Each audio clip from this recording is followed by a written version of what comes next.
The bench was so cold it burned through Vanessa Wright's thin coat, but she didn't move. She couldn't. Where would she even go? 12 years. 12 years of doctor's appointments, of watching her husband Derek's face grow harder each time the pregnancy test came back negative. 12 years of his mother's pointed comments at family dinners. 12 years of being called broken, useless, half a woman.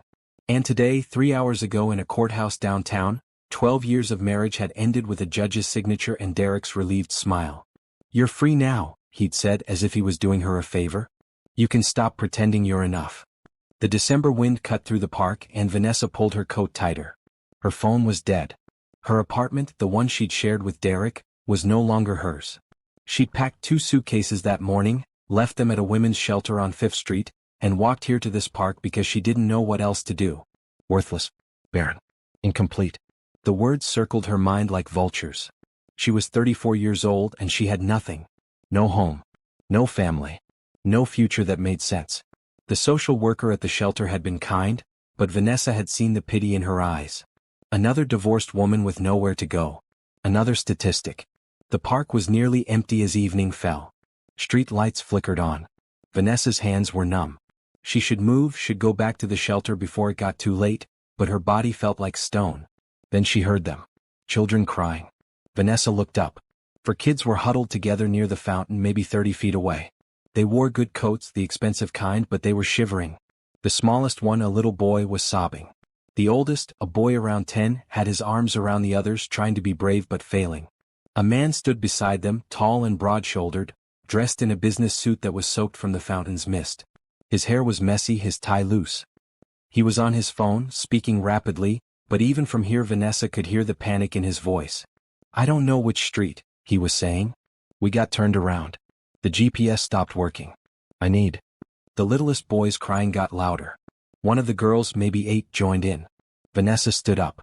Her legs were stiff from sitting so long, but she moved toward them anyway. She didn't think about it. She just went. "Excuse me," she said softly as she approached. "Are you lost?" The man spun toward her, phone still pressed to his ear. His eyes were red, exhausted. Yes. I'm trying to find. I can't." The oldest boy looked at Vanessa with desperate eyes. "We can't find our car.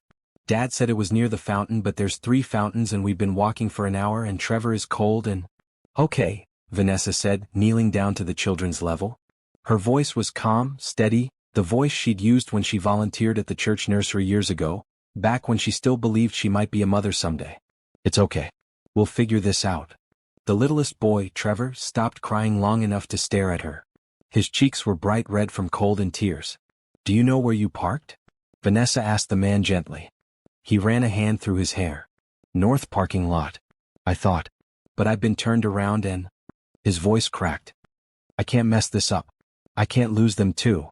Something in those words hit Vanessa in the chest. This wasn't just a man who'd gotten lost. This was a man barely holding on.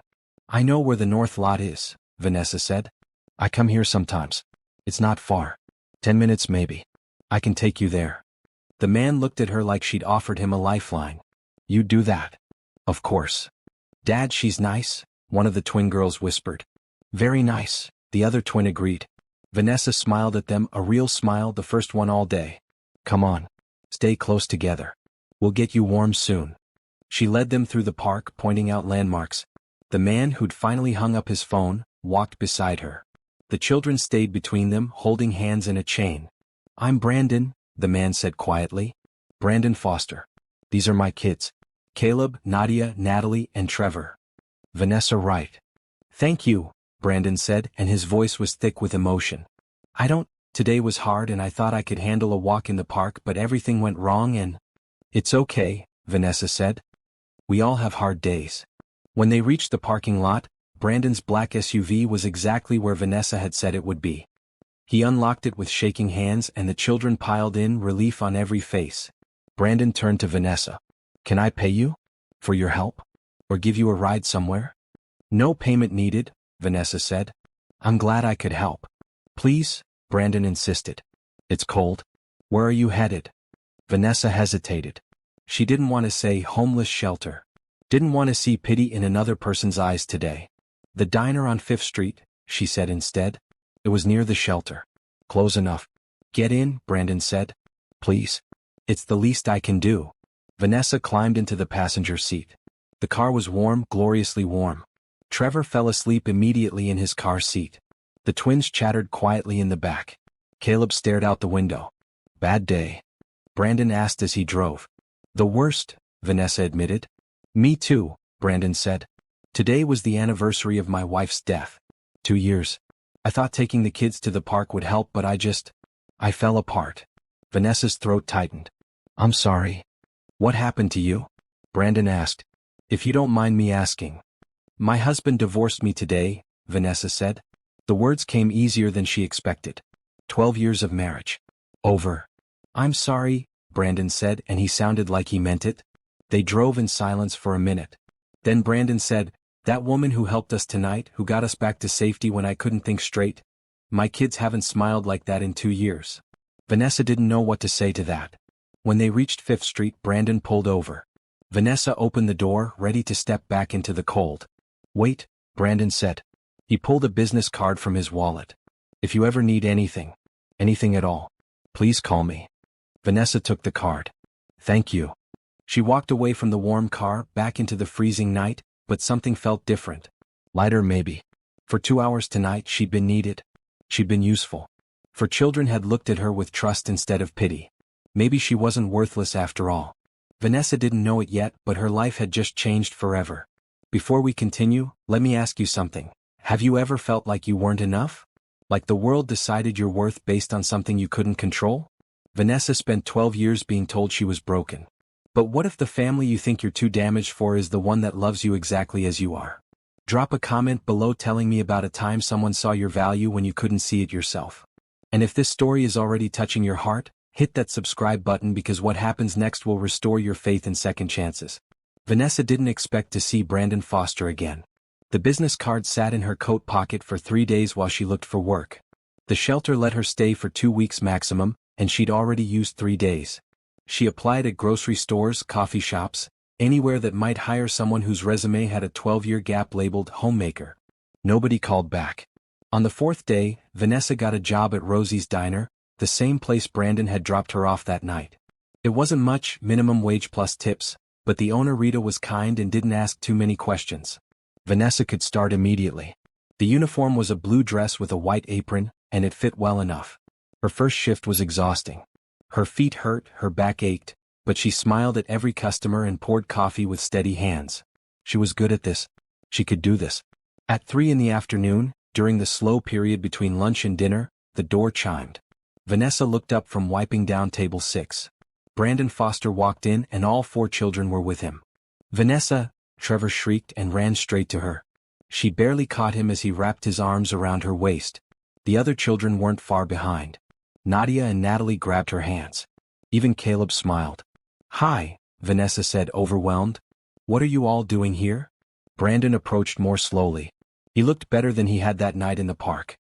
His suit was neat, his hair combed, but his eyes still carried that deep sadness. We've been looking for you, he said simply. For 3 days, Caleb added. Trevor made us check every diner in the city, Nadia said. Because you were nice, Natalie finished. Vanessa blinked back sudden tears. You looked for me? Can we sit? Brandon asked, gesturing to a booth. Of course. Vanessa led them to the corner booth, the big one families liked. Rita watched from behind the counter but didn't interfere. Once they were settled, children on one side, Brandon across from them, Vanessa stood with her order pad ready. What can I get you? Your time, Brandon said. Just 5 minutes. Please sit. Vanessa glanced at Rita, who nodded. The diner was nearly empty anyway. She slid into the booth next to Brandon, and immediately Trevor climbed across the table to sit in her lap. She didn't push him away. The kids haven't stopped talking about you, Brandon began. That night in the park, you helped us when I was falling apart. You were calm and kind and... He paused. I need that. Need what? You, Brandon said simply.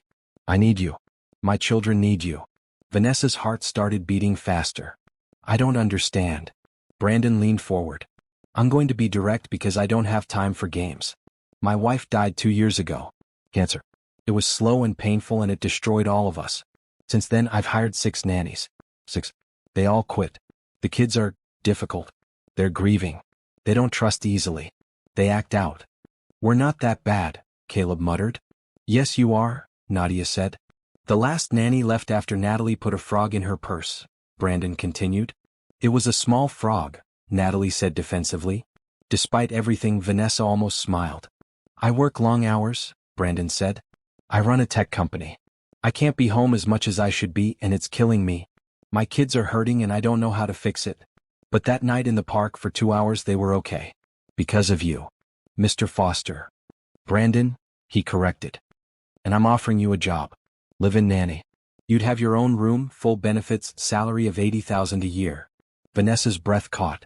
$80,000. She currently had $17 in her checking account. I can't accept that, she whispered. Why not? Because it's too much. I don't have experience.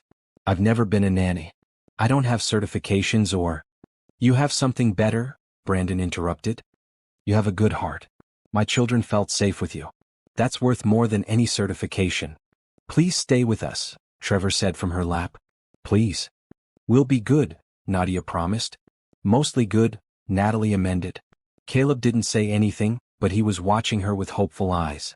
Vanessa looked at their faces, these 4 broken children who needed someone, and something inside her chest cracked open. How many times had she dreamed of this? Of children calling for her, needing her, wanting her to stay? I'm divorced, she said quietly. As of 4 days ago. I don't have a home. I'm staying at a shelter. Then you definitely need this job, Brandon said. And we need you. It's perfect. I don't know anything about raising children. Neither do I, and I've been doing it for 10 years, Brandon said with a tired smile. We'll figure it out together. Vanessa's hands were shaking. Why me? You could hire someone professional, someone trained. I don't want trained, Brandon said firmly. I want real.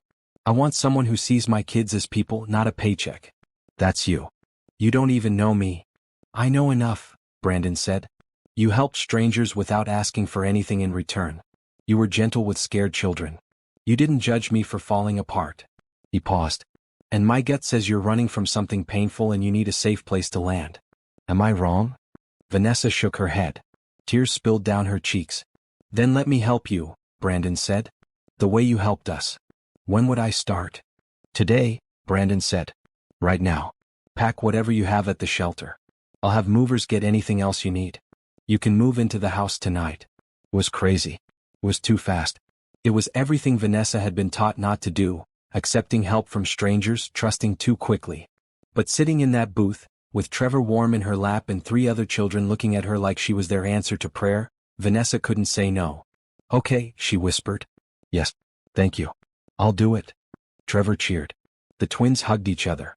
Caleb's smile was small but real. Brandon's shoulders sagged with relief. Thank you. You have no idea what this means. Vanessa wiped her eyes. I think I do. Rita brought over milkshakes for the children without being asked, winking at Vanessa. Good luck, honey. You've got your hands full with this crew. I know, Vanessa said, and she was smiling through her tears. 3 hours later, Vanessa Wright walked into the Foster estate with her 2 suitcases and a heart full of terrified hope. The house was enormous, all windows and modern lines, with a yard that seemed to go on forever. Her room was on the 2nd floor, next to the children's rooms. It had a real bed, a private bathroom, and a window overlooking the garden. Is this really mine? She asked Brandon. All yours, he confirmed. Dinner's at 6. Nothing fancy. We usually order pizza. I can cook, Vanessa offered. If that's okay. Brandon's eyes widened. You cook. I like to. Then yes, please, cook. The kids will love it. That night, Vanessa made spaghetti with garlic bread. Simple, easy, the kind of meal she used to make for Derek before he started staying late at work every night. The children ate 3 helpings each. Brandon looked at her like she'd performed a miracle. As she washed dishes later, Trevor came and stood beside her. Are you going to leave? He asked quietly. Vanessa dried her hands and knelt down to his level. No, sweetheart. I'm going to stay. Promise? I promise. He hugged her tight, and Vanessa held him, this little boy who'd lost his mother and was so afraid of losing anyone else. She'd been hired to take care of these children. She didn't know yet that they were going to save her right back. Vanessa's first full day at the Foster house started at 6 in the morning when Trevor climbed into her bed. You're still here, he whispered as if checking to make sure she was real. I'm still here, Vanessa confirmed, moving over to make room for him. He curled up beside her, thumb in his mouth, and fell back asleep. Vanessa stayed awake, staring at the ceiling, feeling the warm weight of this 5-year-old child who decided to trust her. At 7, footsteps thundered down the hallway. Nadia and Natalie burst through her door without knocking. "Trevor, you're not supposed to bother her," Nadia scolded. "He's not bothering me," Vanessa said. "Good morning, girls." They were identical twins, both with dark curly hair and brown eyes, but Vanessa was already learning to tell them apart. Nadia was louder, bolder. Natalie was quieter, more watchful. "Dad's already gone to work," Natalie reported. "He leaves at 6. And Caleb's still in bed," Nadia added. "He never gets up on time." "What time does school start?" Vanessa asked. 8:30, both girls answered together. Vanessa checked the clock. They had time. "How about I make breakfast?" The twins looked at each other, then back at her. "The last nanny gave us cereal," Nadia said carefully. "Every day," Natalie added. "Well, I was thinking pancakes," Vanessa said. "If that sounds good." Trevor sat up. "Pancakes. With chocolate chips," Vanessa promised. 20 minutes later, all 4 children were at the kitchen table, and Vanessa was at the stove. The kitchen was beautiful, all granite counters and stainless steel appliances, but it felt unused. The pantry was full of dry goods and canned items. The fridge had milk, eggs, some wilted vegetables. She could work with this. Caleb came down last, hair messy, clothes wrinkled. He was 10, tall for his age, with his father's serious eyes. "You don't have to make us breakfast," he said, but he sat down anyway. "I know," Vanessa said, flipping a pancake. "I want to." "Why?" It was a fair question. Vanessa thought about it while she piled pancakes on plates. "Because taking care of people makes me happy," she said finally. "And because you all deserve someone who wants to take care of you." Caleb didn't respond, but he ate 3 pancakes. After breakfast, Vanessa helped everyone get ready for school. Nadia couldn't find her homework. Natalie had a math test she was worried about. Trevor needed his favorite blue shirt, which was in the laundry. Caleb was quiet, withdrawn, but he let Vanessa check his backpack to make sure he had everything. The bus came at 8:15. Vanessa walked them to the end of the long driveway and waited until they were all safely on board.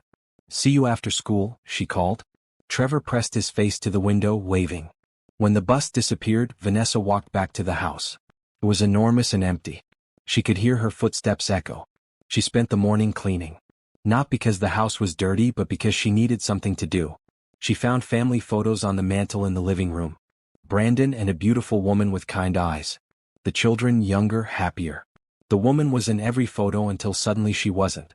Lauren Foster. That was her name. The mother these children had lost. Vanessa touched the frame gently. "I'm not trying to replace you," she whispered. "I just want to help them heal." At 3:30, the bus brought the children home.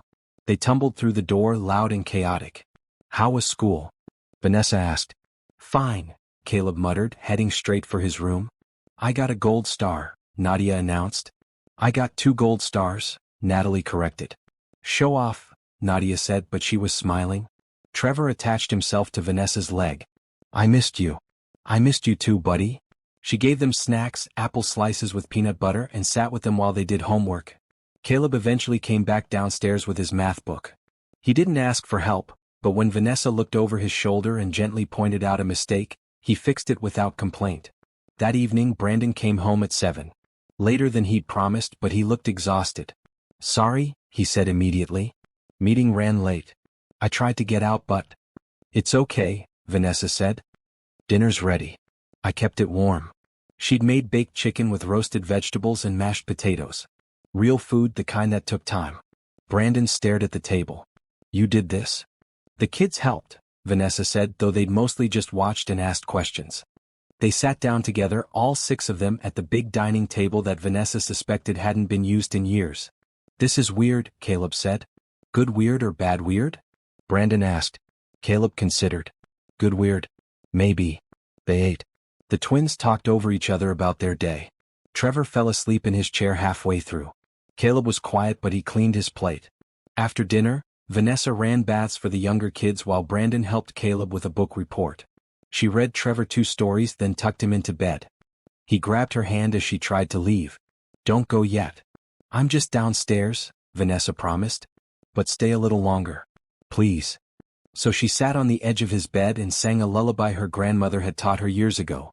Trevor's eyes drifted closed. When she was sure he was asleep, she kissed his forehead and quietly left. The twins' room was next. They shared a space, 2 beds with matching pink comforters. "Can you tell us about when you were little?" Natalie asked. "What do you want to know? Did you have sisters?" Nadia asked. "No, I was an only child." "That sounds lonely," Natalie said. "Sometimes it was," Vanessa admitted. "That's why I always wanted a big family." "Did you get one?" Nadia asked. Vanessa's throat tightened. "I'm working on it." She tucked them in, turned off the light, and found Caleb reading in his room. "You okay?" she asked from the doorway. "Yeah. Your dad said you have a book report due Friday." "I'll finish it." Vanessa nodded. "Good night, Caleb." "Vanessa?" he said as she turned to go. "Yeah. The last nanny never helped with homework. Or made real food. Or tucked anyone in. I'm not the last nanny." "I know," Caleb said quietly. "That's what I'm saying." Downstairs, Brandon was in his office, staring at his computer but not really working. Vanessa knocked softly. "They're all in bed." "Thank you." He rubbed his face. "You've done more in 2 days than I've managed in 2 years. You're doing the best you can." "My best isn't enough." "Yes it is," Vanessa said firmly. "You're here. You're trying. That matters." Brandon looked at her for a long moment. "Lauren used to say that.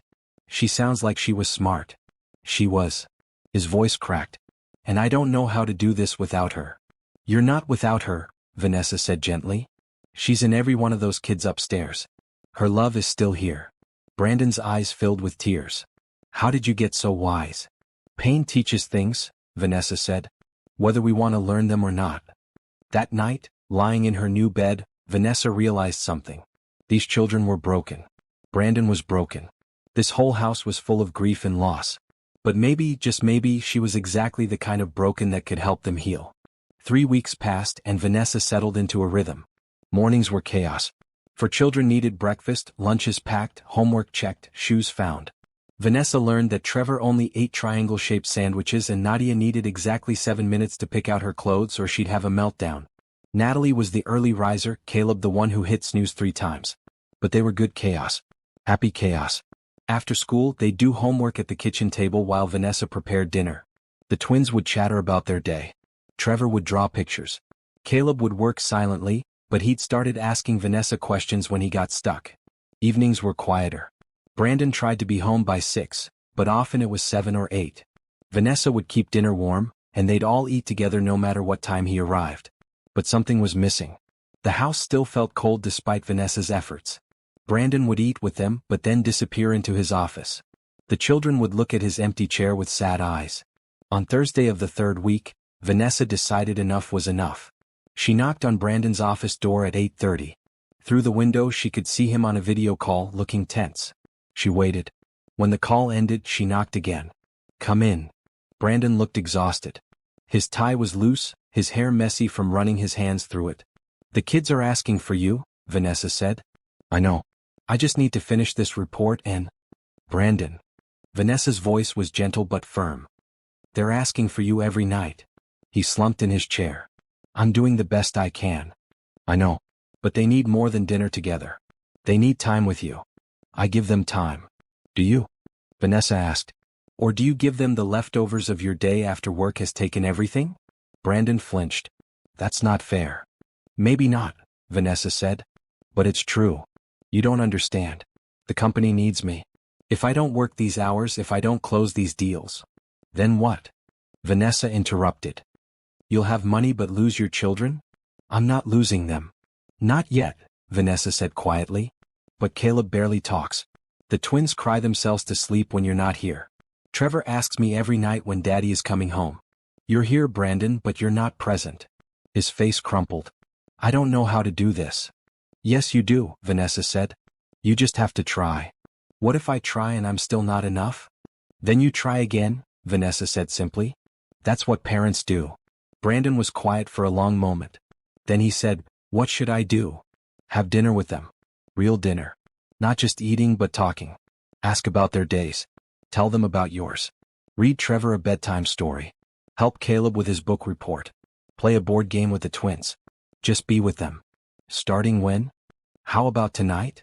Vanessa suggested. Right now. Brandon looked at his computer screen at all the work waiting.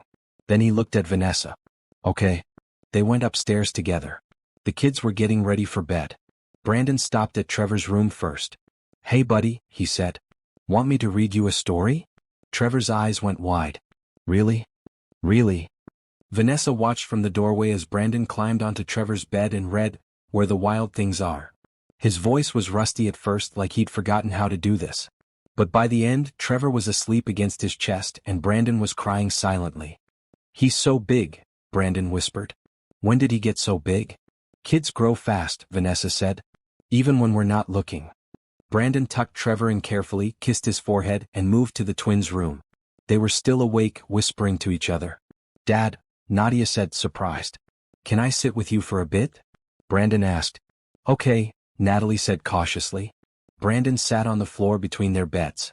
Tell me about school. Tell me everything. And they did. They told him about the substitute teacher who let them have extra recess, about the art project they were working on, about the boy who'd pulled Nadia's hair until Natalie told the teacher. Brandon listened to every word. Really listened. I'm sorry I haven't been around much, he said when they finished. It's okay, Nadia said quickly. You're busy. That's not an excuse, Brandon said. You're more important than busy. Both girls stared at him. I'm going to do better, Brandon promised. Starting now. After they were asleep, Brandon found Caleb still awake, reading. Can we talk? Brandon asked. Caleb shrugged, but he put down his book. Brandon sat on the edge of the bed. Your book report. How's it going? Fine. What's it about? A kid whose mom dies and he has to figure out life without her, Caleb said flatly. Brandon's breath caught. That sounds hard to read. It is, Caleb admitted. But it's also good. Because the kid, he's angry and sad and he thinks his dad doesn't understand. But then they start talking and his dad tells him that he's angry and sad too. And it helps. Caleb, Brandon said carefully. Are you angry at me? Caleb looked away. Sometimes. Why? Because you're here but you're not here. Because you work all the time. Because mom died and you can't even look at her pictures anymore. His voice broke. Because I miss her and I miss you too even though you're right here. Brandon pulled Caleb into his arms and Caleb, who'd been trying so hard to be strong, fell apart. He sobbed into his father's shoulder and Brandon held him tight. I'm sorry, Brandon said through his own tears. I'm so sorry. I've been running from the pain instead of dealing with it, and I left you to deal with yours alone. That was wrong. I don't know how to stop hurting, Caleb whispered. Neither do I, Brandon admitted. But maybe we can figure it out together. They sat there for a long time, father and son, both grieving, both trying to find their way back to each other. When Brandon finally came downstairs, Vanessa was wiping down the kitchen counters. Thank you, he said. I didn't do anything. You did everything, Brandon corrected. You gave me permission to stop hiding. The kids need you. So do you, Brandon said quietly. Need something, I mean. You take care of everyone else, but who takes care of you? Vanessa didn't know how to answer that. Brandon stepped closer. Tell me about your marriage. What happened? It's not a happy story. Most of mine aren't either. So Vanessa told him. About the infertility diagnosis at 23. About 12 years of trying and failing. About Derek's growing resentment. About being called worthless, broken, less than a woman. About the divorce that felt like relief and devastation all at once. He was wrong, Brandon said when she finished. You're none of those things. Sometimes I still believe I am. Then I'll keep telling you the truth until you believe it, Brandon said. You're kind, patient, nurturing. You've brought life back to this house. My kids love you. That's worth more than any biological connection. Vanessa wiped her eyes. Thank you. No, Brandon said. Thank you. For saving my family. That night, as Vanessa lay in bed, she realized something had shifted. The house felt warmer. Brandon had started to come back to his children. And she, somehow, had started to feel like she belonged. It scared her how much she wanted to stay. It was Saturday morning, 4 weeks into Vanessa's new life, when the doorbell rang. Vanessa was in the kitchen making waffles. The children were in the living room watching cartoons. Brandon was upstairs getting dressed for a rare day off. She wasn't expecting anyone. Through the front door's window she saw him. Derek. Her heart stopped. Her hands started shaking. Every instinct told her to hide, to pretend she wasn't home, to avoid this confrontation. But she was different now. Stronger. Vanessa opened the door. Derek looked the same. Same brown hair starting to gray at the temples. Same critical eyes. Same expensive clothes that he wore like armor. Vanessa, he said, smiling like they were old friends. You're hard to track down. What are you doing here? I wanted to see you. Can I come in? No. His smile faltered. That's rude. This isn't my house. I can't invite you in. Right? Derek looked past her, taking in the enormous entryway, the expensive art on the walls. I heard you were working as a nanny now. For some rich guy. I'm working, yes. Billionaire, right? Derek's voice had an edge. Brandon Foster. Tech mogul. I looked him up. What do you want, Derek? I made a mistake, he said simply. The divorce. I acted too quickly. I want you back. Vanessa almost laughed. You're not serious. I am. He stepped closer. I know I said things I shouldn't have. I know I hurt you. But we had 12 years together. That has to mean something. It meant something, Vanessa said. Until you threw it away. I was frustrated. The infertility, it got to me. But I've had time to think, and I realize now that maybe kids aren't that important. We could adopt. Or not have any. I just want my wife back. I'm not your wife anymore. Legally sure, but... Derek. Vanessa's voice was ice. You told me I was worthless. You said I was broken. You made me feel like less than nothing for 12 years. And now that you've heard I'm working for someone wealthy, suddenly I'm good enough again? That's not fair. It's completely fair, Vanessa said. You didn't want me when I had nothing. You can't have me now. You're making a mistake. The only mistake I made was staying with you for as long as I did. Derek's face hardened. You think this is going to last? This little fantasy? He's going to realize you're barren and he'll throw you out just like I did. You'll come crawling back. Vanessa? Brandon's voice came from behind her. He'd come downstairs, dressed in jeans and a blue sweater, and now he stood at her shoulder. Is everything okay? Brandon asked. Who are you? Derek demanded. Brandon Foster. Vanessa's employer. Brandon's tone was polite but cold. And you are? Her husband. Ex-husband, Vanessa corrected. I'm here to bring her home, Derek said. She is home, Brandon said simply. Before Derek could respond, 4 children appeared. They'd heard strange voices and come to investigate. Trevor pushed past Brandon and wrapped himself around Vanessa's leg. Who's that? Trevor asked, staring at Derek. Nobody important, Vanessa said, stroking his hair. The twins flanked her other side. Caleb stood slightly behind, watching warily. These your kids? Derek asked Brandon, but he was looking at Vanessa with something like shock. They are, Brandon confirmed. And she takes care of them. She does more than that, Caleb said suddenly. She makes us breakfast and helps with homework and reads us stories and actually cares about us. She's the best, Nadia added. Way better than the old nannies, Natalie agreed. Don't go with him, Trevor said, holding Vanessa tighter. Stay here. Derek stared at the children clinging to Vanessa, at the way they defended her, at the obvious love in their faces. You found your family, he said bitterly. Just not with me. No, Vanessa said quietly. Not with you. You'll regret this. I won't. Derek looked at Brandon. She can't have children. You should know that. In case you're thinking of... I know, Brandon interrupted. And it doesn't matter.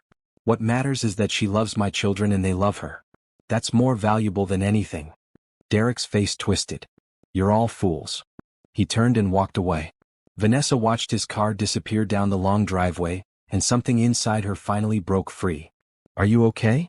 Brandon asked gently. Vanessa realized she was crying. Yes, I think I really am. He was mean, Trevor said. Very mean, Vanessa agreed. But you told him no, Caleb said. There was respect in his voice. I did. Good, all 4 children said together. Brandon shepherded everyone back inside. The waffles were getting cold, but nobody cared. They all sat around the kitchen table, children chattering, trying to make Vanessa smile. Later, after breakfast, after the kids went outside to play, Brandon found Vanessa alone in the kitchen. That took courage, he said. I didn't feel brave. Bravery isn't not being scared, Brandon said. It's doing the right thing even when you are scared. He called me barren. Like it's the only thing that matters about me. It's not, Brandon said firmly. You're so much more than your ability to have biological children. You're kind, strong, patient, loving. My kids saw that in one night. Why can't your ex-husband see it after 12 years? Because he never really looked. Then he's a fool, Brandon said. And I'm grateful for his foolishness because it brought you here. Vanessa looked up at him. You really don't care? About the infertility? I have 4 children who desperately need a mother figure, Brandon said. And they chose you. That's all that matters to me. They chose me, Vanessa repeated softly. We all did, Brandon said, and his voice held something warm, something deeper than gratitude. Vanessa felt her heart skip. This was her employer. Her boss. She shouldn't be feeling this warmth spreading through her chest. But she was. Thank you, she managed. For standing with me. Always, Brandon promised. Outside, the children's laughter drifted through the open window. Inside, Vanessa felt something she hadn't felt in years. Hope. Spring arrived slowly, bringing with it warmer days and lighter moods. Vanessa had been with the foster family for 2 months, and the house had transformed. Fresh flowers sat on the dining room table. Children's artwork covered the refrigerator. Laughter echoed through hallways that had been silent for too long. The children were healing. Trevor didn't have nightmares as often. The twins fought less. Caleb smiled more. They all called for Vanessa first when they came home from school, racing to tell her about their days. And Brandon was different too. He came home earlier now, usually by 6. He sat with the children during dinner, really listening to their stories. He helped with homework, played board games, read bedtime stories. The desperate grief that had shadowed him was still there, but it was softer now, more manageable. He also talked to Vanessa. It started small. Quick conversations while she cooked dinner. Brief exchanges about the children's schedules. But gradually, those conversations grew longer. Deeper. One evening, after the children were in bed, Vanessa found Brandon in the living room staring at a photo album. May I? She asked, gesturing to the couch beside him. Please. The album was full of pictures. Brandon and Lauren on their wedding day. Lauren pregnant with Caleb. All 4 children as babies. Family vacations, birthday parties, ordinary moments made precious by time. She was beautiful, Vanessa said. Inside and out, Brandon agreed. We met in college. She was studying to be a teacher. I was already starting my first company. Everyone said we were too young, too different. But we worked. What was she like? Patient. Creative. She could find joy in anything. When she got sick. His voice broke. Took 18 months. We tried everything. Surgery, chemo, experimental treatments. Nothing worked. And at the end she was in so much pain. Vanessa took his hand. I'm sorry. The kids had to watch her fade away. Trevor barely remembers her healthy. That kills me. But he remembers her love, Vanessa said gently. They all do. Love doesn't die just because someone does. Brandon looked at her. How are you so wise about grief? I'm not. I just know about loss. Vanessa hesitated, then decided to trust him. My parents died when I was 19. Car accident. I was supposed to be in the car with them, but I stayed late at a friend's house. I spent years feeling guilty that I survived. Oh, Vanessa. And then the infertility diagnosis came at 23. I felt broken all over again. Like I'd been spared, but for what? I couldn't even do the one thing women are supposed to do. You know that's not true. Now I do, Vanessa said. But it took me a long time to believe it. What changed? This. She gestured around the house. Your children. They showed me that family isn't just about biology. It's about love and choice and showing up every day. Brandon was quiet for a moment. Then he said, Lauren would have liked you. You think so? I know so. She always said the most important quality in a person is kindness. And you're one of the kindest people I've ever met. Vanessa felt warmth spread through her chest. Thank you. I mean it, Brandon said. You've given us our lives back. I don't know how to repay that. You don't have to repay anything. Being here with your children, it's healing me too. They sat in comfortable silence looking at the photo album. After a while, Brandon closed it and set it aside. Can I ask you something personal? He said. Of course. Do you ever want to try dating again? After your divorce? Vanessa's heart started beating faster. I don't know. Maybe someday. Why? Just curious. Brandon looked away. You're still young. You deserve to be happy. I am happy, Vanessa said. Here. With you and the kids. Brandon looked back at her and something passed between them. Something warm and complicated and new. Good, he said softly. I'm glad you're happy here. The moment stretched. Vanessa knew she should go to her room, should put distance between herself and these feelings growing in her heart. But she didn't want to. "Tell me about your company," she said instead. "You never talk about work." Brandon smiled. "You sure you want to hear about tech startups?" "I'm sure." So he told her. About building his first company in his garage at 22. About the failures and successes. About selling that company and starting another. About the long hours and constant pressure and never feeling like he was enough. "Lauren used to tell me I worked too much," he admitted. "She was right. I thought I had time. I thought we'd have decades together. But cancer doesn't care about your plans. You can't blame yourself for that." "Can't I?" Brandon's voice was rough. "She wanted me to slow down. Spend more time at home. But I kept saying next year, or after this deal closes. And then she got sick and there was no more time." "Brandon," Vanessa said firmly, "you were doing your best. You didn't know." "I should have known. I should have." "You can't change the past," Vanessa interrupted. "But you can change now. And you have. You're home for dinner. You read bedtime stories. You listen to your children. That's what matters." "When did you become my therapist?" Brandon asked, but he was almost smiling. "When you became my friend," Vanessa said simply. "Is that what we are? Friends?" "I think so. Aren't we?" Brandon looked at her for a long moment. "Yeah, we are." But something in his eyes said he wanted more than friendship. And something in Vanessa's heart whispered that she wanted more too. Over the next few weeks they grew closer. They talked every night after the children went to bed. They laughed together over silly things. They shared their fears and hopes and dreams.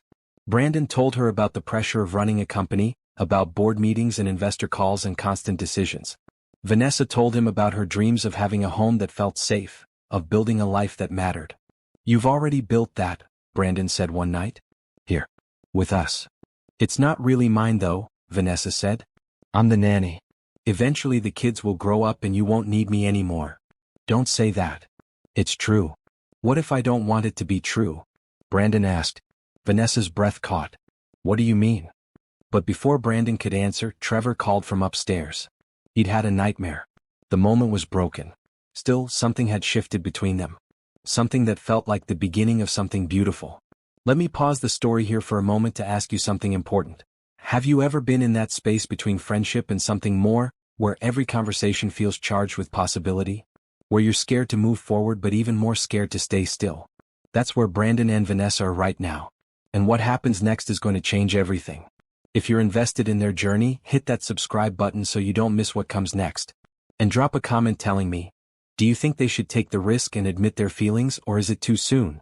Your opinion matters and I read every comment. It was a Tuesday night in late April when everything fell apart. Caleb had been quiet all day. He barely touched his dinner. When Vanessa tried to help him with homework, he snapped at her. When Brandon asked what was wrong, Caleb said he was fine and went to his room. "Should I go talk to him?" Vanessa asked Brandon. "Give him some space. He gets moody sometimes." But at 10 o'clock, Vanessa heard crying. She went to Caleb's room and knocked softly. "Caleb? Can I come in?"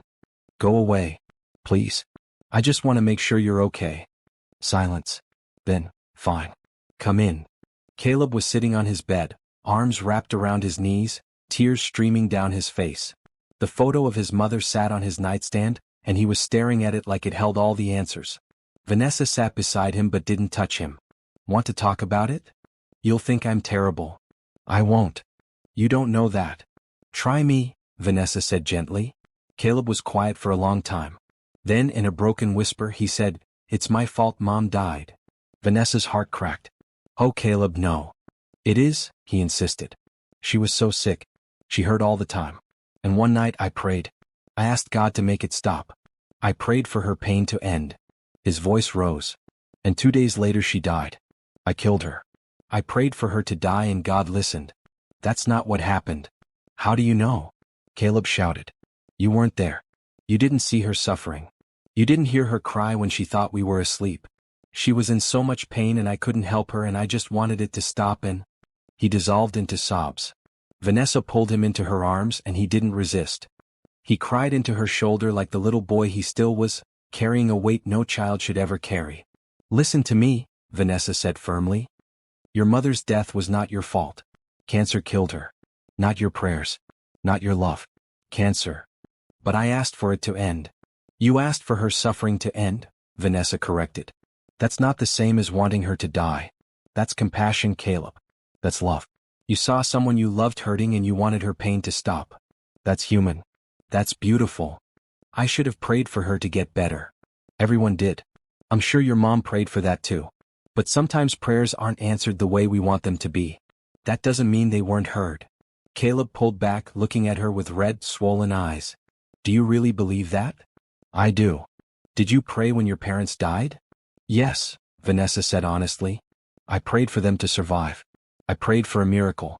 I prayed for time to turn back so I'd be in that car with them. And none of those prayers were answered the way I wanted. So God doesn't listen? I think God listens, Vanessa said carefully. But I also think that bad things happen in this world that aren't part of any plan. People get sick. Accidents happen. And we're left trying to make sense of things that don't make sense. That's not fair. You're right. It's not.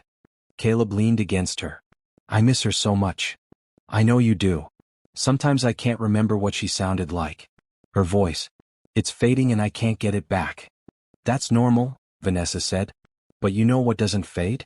The love. She loved you so much, Caleb. And that love is still here. It's in the way you take care of your siblings. It's in your kind heart. It's in every good thing about you. You think she'd be proud of me? I know she would be. They sat together for a while, Caleb's breathing slowly returning to normal. Can I ask you something? Caleb said quietly. Anything. Do you think you'll stay? With us? I'm not planning to go anywhere. But you're just the nanny, Caleb said. Eventually you'll leave. Everyone leaves. Vanessa's throat tightened. Is that what you're afraid of? The last 6 nannies left. They said we were too much. Too broken. Too hard to deal with. You're not broken, Vanessa said fiercely. You're hurting. There's a difference. And I'm not leaving. Not unless you want me to. I don't want you to. Then I'll stay. Promise? I promise. Caleb hugged her tight. I love you, Vanessa. It was the first time any of the children had said those words to her. Vanessa felt tears stream down her face. I love you too, sweetheart. So much. There was a sound from the doorway. Brandon stood there and he clearly heard everything. His eyes were wet. Dad, Caleb said, suddenly embarrassed. Brandon came into the room and knelt beside the bed. I heard what you said. About your prayer. And I want you to listen to me very carefully. Caleb nodded. Your mother's death was not your fault, Brandon said, his voice steady despite the tears. Cancer took her from us. Not you. Not God. A terrible disease that we couldn't stop no matter how hard we tried. But I prayed for it to end. So did I, Brandon admitted. Near the end, when the pain was so bad and there was nothing more the doctors could do, I prayed for it to end too. Does that make me a murderer? No, Caleb said quickly. Then why would it make you one? Caleb didn't have an answer. Your mother loved you more than anything, Brandon continued. In her last days, you know what she talked about? You kids. She made me promise to take care of you, to make sure you knew how much she loved you, to tell you that none of this was your fault. And I failed at that. I got so lost in my own grief that I didn't see yours. I'm sorry. It's okay, Dad. It's not okay. But I'm going to do better. Brandon pulled Caleb into a hug. We're going to get through this together. All of us. As a family. Vanessa quietly started to leave to give them privacy. Stay, Brandon said, looking up at her. Please. You're part of this family too. So Vanessa stayed. The 3 of them sat together in Caleb's room, talking about Lauren, sharing memories, crying and laughing in equal measure. And for the first time since Lauren's death, Caleb's burden felt a little lighter.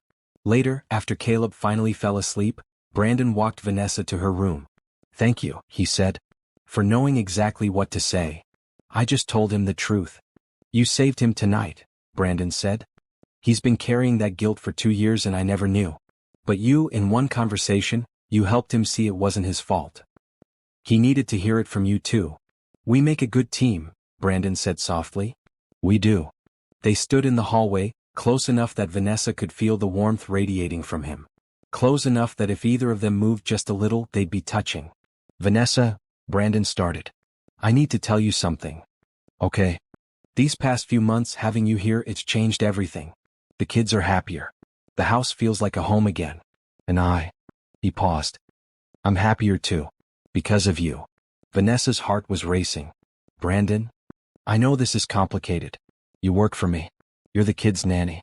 But somewhere along the way you became more than that. You became my friend. My confidant. The person I want to talk to at the end of every day. I feel that too, Vanessa admitted. I don't want to mess this up, Brandon said. But I also can't pretend I don't feel what I'm feeling. What are you feeling? Brandon looked at her with such intensity that Vanessa felt her breath catch. I'm falling for you, he said simply. And I think I have been since that night in the park when you helped us find our way home. Vanessa didn't know what to say. Her head was spinning. Her heart was full. You don't have to say anything, Brandon continued. I just needed you to know. And if it's too much, if you need time or space or... Vanessa reached out and took his hand. It's not too much. No. I'm falling for you too, she whispered. Brandon's face transformed. Hope and joy and relief all at once. Really? Really? So what do we do now? I don't know, Vanessa admitted. This is all so new and complicated and... We'll figure it out, Brandon promised. Together. The way we figure everything else out. Together, Vanessa agreed. He squeezed her hand gently, then let go. Good night, Vanessa. Good night, Brandon. Vanessa went into her room, closed the door, and leaned against it. She was falling in love with her employer. With a widower. With a father of 4. It was complicated and messy and probably unwise. But it also felt like the most right thing in the world. 3 days later, everything changed in an instant. It was a Friday evening. Brandon was at a late meeting. Vanessa had made tacos for dinner, and the children were laughing around the table when Trevor suddenly went quiet. My tummy hurts, he said. Did you eat too fast? Vanessa asked. I don't know. Trevor's face was pale. Within minutes he was burning with fever. Vanessa took his temperature. 104.2 degrees. Okay, she said, trying to stay calm. Caleb, call your dad. Tell him we need to take Trevor to the hospital. Nadia, Natalie, get your shoes on. We're all going. She called an ambulance while scooping Trevor into her arms. He was limp, barely conscious. Stay with me, buddy, she whispered. Stay with me. The ambulance arrived in 7 minutes.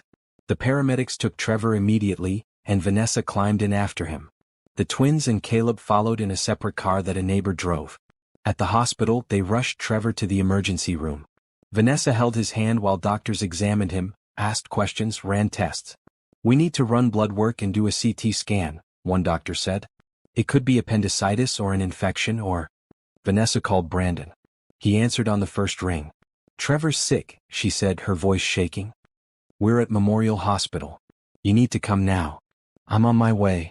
The next few hours were a blur. Tests. Waiting. More tests. The twins fell asleep in uncomfortable chairs. Caleb sat rigid, his face pale. Vanessa held Trevor's hand and prayed to a God she wasn't sure was listening. Brandon arrived 40 minutes later, still in his suit, his hair wild from running through the parking lot. Where is he? What happened? Is he okay? They're still running tests, Vanessa said. They think it might be his appendix. Brandon's face went white. Lauren's cancer started with stomach pain. This isn't that, Vanessa said firmly. This is different. You don't know that. I know Trevor. And I know this is going to be okay. Brandon looked at her with desperate eyes. I can't lose another person I love. I can't. I'll break.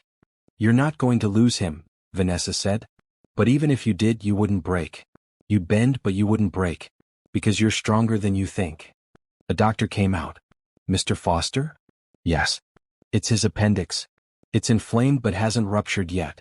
We need to do surgery immediately. Surgery? Brandon repeated numbly. It's routine, the doctor assured him. We do dozens of these procedures every week. He'll be fine. They wheeled Trevor to the operating room. He was barely conscious, but he reached for Vanessa as they took him away. Vanessa, he slurred. Stay. I'll be right here when you wake up, she promised. I'm not going anywhere. The surgery took 2 hours. Brandon paced the waiting room. Vanessa sat with the other children, keeping them calm. Caleb was quiet. The twins were scared. Trevor's going to be okay, right? Nadia asked. Yes, sweetheart. The doctors are very good. But what if something goes wrong? Natalie whispered. Then we deal with it, Vanessa said. But we're not going to borrow trouble. We're going to have faith. Brandon heard this and stopped pacing. He came and sat beside Vanessa, taking her hand without a word. They sat like that, connected while their children slept and time crawled by. I'm terrified, Brandon admitted quietly. So am I. But you don't show it. Someone has to be strong, Vanessa said. We can take turns falling apart later. Brandon almost smiled. How did I get so lucky to find you? I think we found each other. Finally the doctor came out.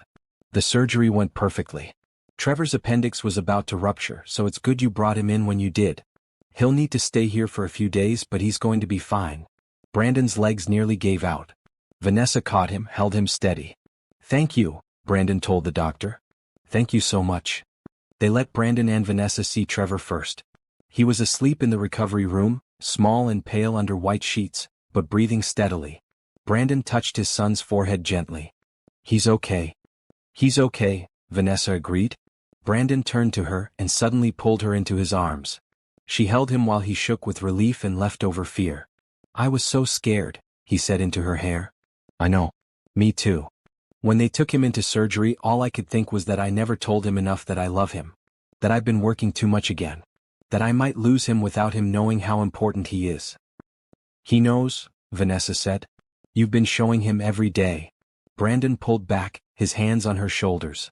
And you? If you hadn't been there tonight, if you hadn't known something was wrong, if you hadn't called the ambulance. But I was there. And I did. Because you love him, Brandon said. The way a mother loves her child. Vanessa's eyes filled with tears. I do love him. I love all of them. I know you do. And they love you. Brandon paused. And so do I. Vanessa's breath caught. What? I love you, Vanessa, Brandon said, his voice steady despite the emotion in his eyes. I've probably loved you since that first night, but I was too scared to admit it. Life is too short to hide from what you feel. Lauren taught me that. And tonight reminded me again. Brandon, You don't have to say it back, he said quickly. I just needed you to know. Whatever happens next, whatever you decide, I needed you to know how I feel. I love you too, Vanessa said. The words came easily, like they'd been waiting to be spoken. I didn't think I'd ever feel this way again. I thought I was too broken. But you and your children, you put me back together. Brandon cupped her face in his hands. Can I kiss you? Here? Now. Here. Now. Because life is short and I don't want to wait another second. Vanessa nodded. Brandon kissed her softly, gently, like she was precious and fragile and everything good. Vanessa kissed him back, pouring 2 months of growing feelings into this one perfect moment.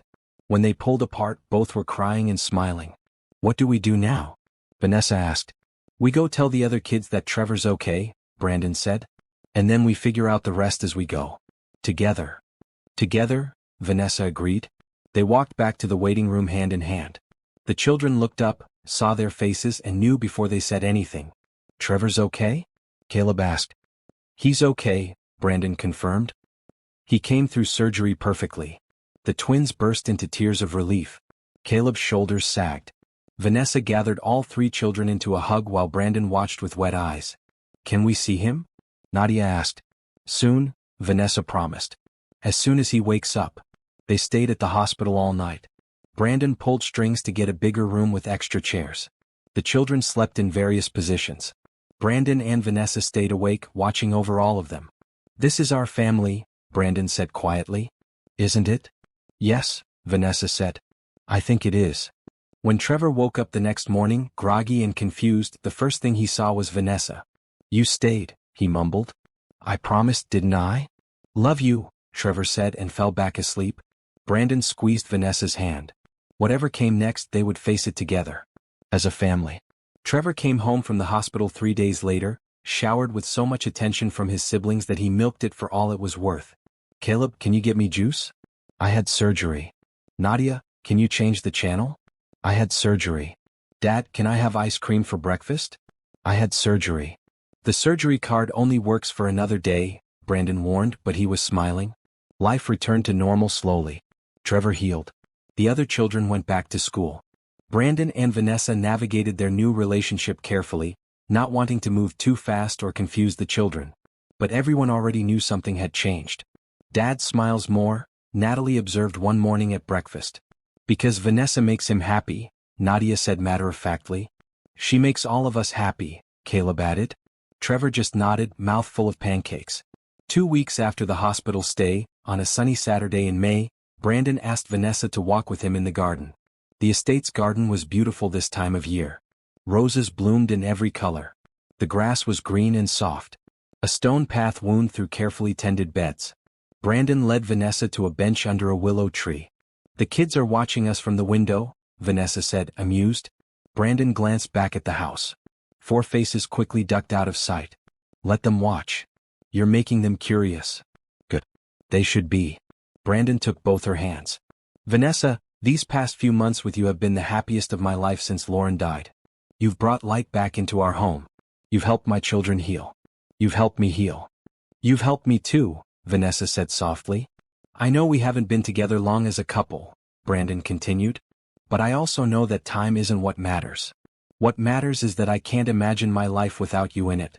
What matters is that my children love you. What matters is that I love you." Vanessa's heart was racing. She knew what was coming. Brandon slid off the bench and knelt on the ground. "Oh," Vanessa whispered. From his pocket, Brandon pulled out a small blue box. Inside was a ring, simple and beautiful, with a single diamond that caught the sunlight. "Vanessa Wright, will you marry me? Will you be my wife and the mother to my children? Will you build a life with us, not as our nanny but as part of our family?" Tears streamed down Vanessa's face. This moment, this question, it was everything she'd never thought she'd have. "Yes," she said through her tears. "Yes, yes, yes." Brandon slipped the ring on her finger, then pulled her into his arms. They held each other while the garden bloomed around them. From the house, for children erupted into cheers. Brandon and Vanessa looked up to see Caleb, Nadia, Natalie, and Trevor hanging out the window, jumping and screaming with joy. "I guess they approve," Vanessa said, laughing. "I told them I was going to propose," Brandon admitted. "They've been planning the wedding for days." "Of course they have." The children came running out, still in their pajamas, tumbling over each other in their excitement. "You said yes," Trevor shouted, launching himself at Vanessa. "I said yes," she confirmed, catching him. "So you're going to be our real mom?" Nadia asked. "If that's okay with you." "It's more than okay," Caleb said. "It's perfect. Can we call you Mom?" Natalie asked shyly. Vanessa's throat tightened with emotion. "I would love that." All 4 children piled onto her and Brandon, creating a tangle of arms and legs and happy tears. "This is the best day ever," Trevor declared. "Wait until the wedding," Nadia said. "I'm planning the flowers." "I'm planning the music," Natalie countered. "I'll be Dad's best man," Caleb announced. "You can all help," Brandon said, laughing. "It's going to be a family wedding." They spent the rest of the morning in the garden talking about plans and dreams. The children wanted the wedding soon. Brandon wanted something small and meaningful. Vanessa just wanted to marry this man and officially become part of this family. "What about your ex-husband?" Caleb asked suddenly. "Will he be mad?" "I don't care if he's mad," Vanessa said honestly. "He gave up his chance to have me in his life. That's his loss, not mine." "Our gain," Brandon said, kissing her forehead. That afternoon they called Brandon's parents and told them the news. They were surprised but supportive, happy to see their son happy again. Brandon's mother cried when she heard how much the children loved Vanessa. "Lauren would want this," she said. "She'd want you all to be happy again." "I think so too," Brandon agreed. Over the next week, the house was full of wedding plans. The children drew pictures of what the ceremony should look like. Brandon worked with a wedding planner to make it happen quickly. Vanessa called the few friends she had left from her old life to share the news. One of those friends was Rita from the diner. "I knew it," Rita said when Vanessa told her. "That first day he walked in looking for you, I knew something special was happening." "Thank you for giving me that job," Vanessa said. "If I hadn't been working there, he might never have found me." "Everything happens for a reason, honey. You were meant to find that family." Vanessa also had to make one difficult call. She called the women's shelter where she'd stayed after her divorce. She talked to Sandra, the social worker who'd helped her. "I'm getting married," Vanessa told her. "To a wonderful man with 4 beautiful children. And I wanted you to know that your kindness that night when I had nowhere to go, it mattered. It gave me hope when I had none." Sandra was crying. "I'm so happy for you. You deserve this. Every woman who comes through your doors deserves this," Vanessa said. "Deserves to know their story isn't over. That good things can still happen." "I'll tell them," Sandra promised. "Your story will give them hope." 3 weeks after the proposal, on a perfect June evening, Vanessa and Brandon got married in the garden under the willow tree. It was a small ceremony, just family and close friends. But it was perfect. Vanessa wore a simple white dress. Brandon wore a navy suit. All 4 children stood with them during the ceremony. Caleb held the rings.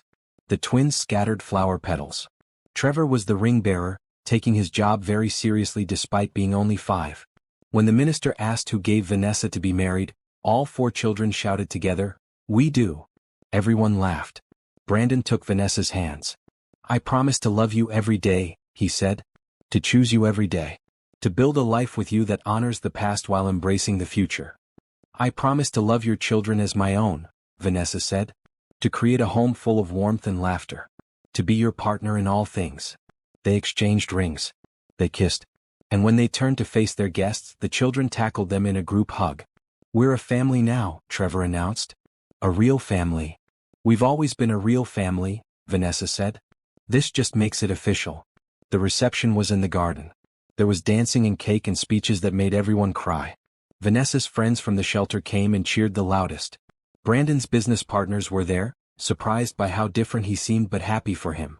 Late in the evening, Vanessa found herself alone for a moment, watching Brandon dance with the twins while Caleb and Trevor played tag nearby. Rita from the diner came to stand beside her. "You look happy," Rita observed. "I am happy," Vanessa said. "I didn't think I could be this happy." "You deserve it. After everything you went through." "I needed to go through it," Vanessa said slowly, "to appreciate this. If I hadn't been divorced, if I hadn't been at my lowest point, I never would have been in that park that night. I never would have helped them. I never would have found my family." "That's a beautiful way to look at it." "It's the only way," Vanessa said. "The pain had purpose. It led me here." As if sensing her thoughts, Brandon looked over and smiled. He said something to the twins, then walked over and offered Vanessa his hand. "Dance with me, Mrs. Foster?" "I'd love to, Mr. Foster." They danced while their children watched, while their friends celebrated, while the sun set over the garden where they'd built their new beginning. "I love you," Brandon whispered in her ear. "I love you too," Vanessa said. "All of you. Forever." It wasn't the ending Vanessa had expected for her story, but it was so much better than anything she could have imagined.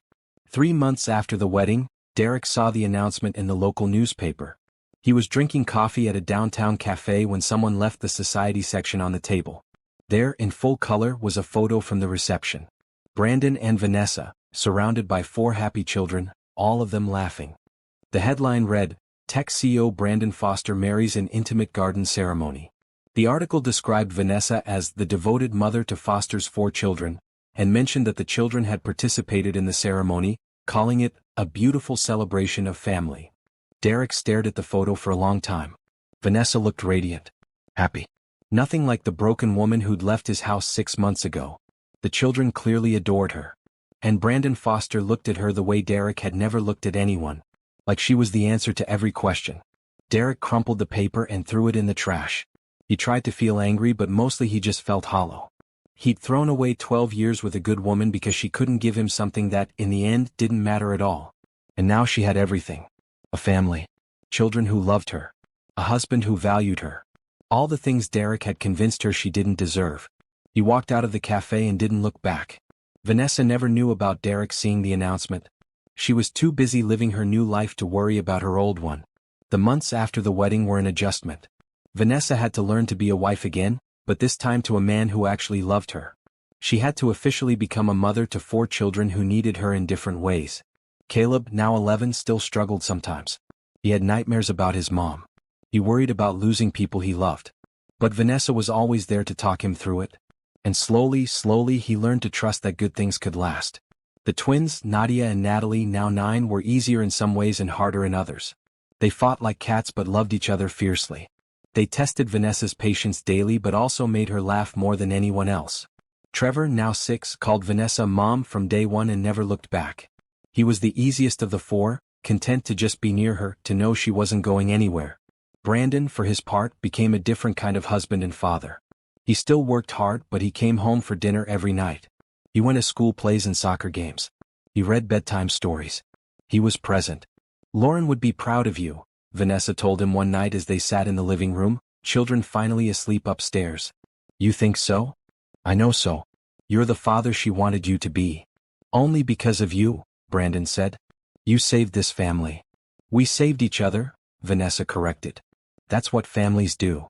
They celebrated every milestone together. Caleb's middle school graduation. The twins' first dance recital. Trevor learning to read. Brandon's company going public. Vanessa's decision to go back to school and become a teacher. Are you sure? Brandon asked when she told him. You don't have to work. I make enough for all of us. I know, Vanessa said. But I want to. Those kids at the shelter, the ones who don't have stable homes, I want to be there for them the way people were there for me.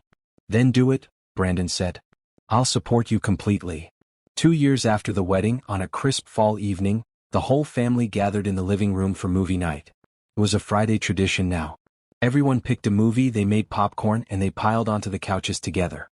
Tonight, Trevor had picked an animated movie about a fish finding his family. Caleb groaned but didn't actually complain. The twins settled in with blankets. Brandon and Vanessa sat in the middle, children arranged around them like satellites. Halfway through the movie, Trevor climbed into Vanessa's lap even though he was getting too big for that. Mom, he whispered. Yeah, buddy? Remember when you found us in the park that time? I remember. I'm glad you did. I'm glad you stayed. Me too, baby. Me too. After the movie ended and the children went to bed, Brandon and Vanessa stood in the doorway of each room, looking at their sleeping kids. They're getting so big, Vanessa said. I know. Time goes too fast. Are you happy? Vanessa asked suddenly. Brandon looked at her in surprise. Why would you ask that? I just want to make sure that this is what you wanted. That I'm what you wanted. Brandon pulled her close. You're everything I wanted and more. Everything we all wanted. You filled the hole in this family that I didn't think could ever be filled. Lauren filled it first, Vanessa said. I'm just continuing her love. You're doing more than that, Brandon said. You're creating your own love. Your own legacy. And someday when these kids are grown, they're going to remember that there was a woman who chose to love them even though she didn't have to. They're going to remember that family isn't just about blood. Vanessa rested her head on his shoulder. I never thought I'd have this. Children. A family. A life that feels complete. Derek was wrong about you, Brandon said. You're not broken. You never were. I know that now. They stood there in the hallway, listening to the quiet sounds of their sleeping children, grateful for second chances and new beginnings. Years passed. The children grew. Caleb went to high school, then college. The twins became teenagers, all attitude and energy. Trevor lost his baby face and became a thoughtful young man. Through it all, Vanessa and Brandon were there. Together. Building a life. Creating memories. Loving fiercely. On their 10th wedding anniversary, they renewed their vows in the same garden where they'd first married. All 4 children, now teenagers and young adults, stood with them again. 10 years ago, Brandon said, looking at Vanessa with the same love he'd had on their wedding day, I was a broken man with 4 broken kids. You came into our lives and you put us back together. Not by fixing us but by loving us exactly as we were. And 10 years ago, Vanessa said, tears streaming down her face, I thought my life was over. I thought I'd never be a mother, never have a family. But you showed me that family isn't about biology. It's about choice. It's about showing up every day and choosing to love. They kissed while their children cheered. That night, after the party ended and the guests went home, Vanessa sat on the porch with a cup of tea watching the stars. Brandon found her there. What are you thinking about? He asked. That frozen bench, Vanessa said. The night I met you. I was at my lowest point. I thought my life was over. And now? Now I realize that wasn't an ending, Vanessa said. It was a beginning. The beginning of everything that mattered. Brandon sat beside her and took her hand. I'm glad you were on that bench. I'm glad we got lost. I'm glad Trevor cried and Caleb was scared and we stumbled into your life. I'm glad too, Vanessa said. Because you taught me something important. What's that? That sometimes the family you think you're too broken for is exactly the family that can love you whole again. They sat together in comfortable silence, these 2 people who'd found each other in the darkest moments and built something beautiful from their broken pieces. Inside the house, their children were laughing. Outside, the garden bloomed. And in this moment, in this life they'd created together, everything was exactly as it should be. Vanessa had been told for 12 years that she was worthless because she couldn't have children. But in the end, she became a mother to 4 beautiful kids who chose her as much as she chose them. She'd been told she was broken. But really, she'd just been waiting for the right family to show her she'd been whole all along. This was her happy ending. No, not an ending. A beginning. The beginning of a life filled with love, hope, and endless second chances. And it all started with a lonely widower for hurting children, and a frozen bench in a December park where one woman's compassion changed everything.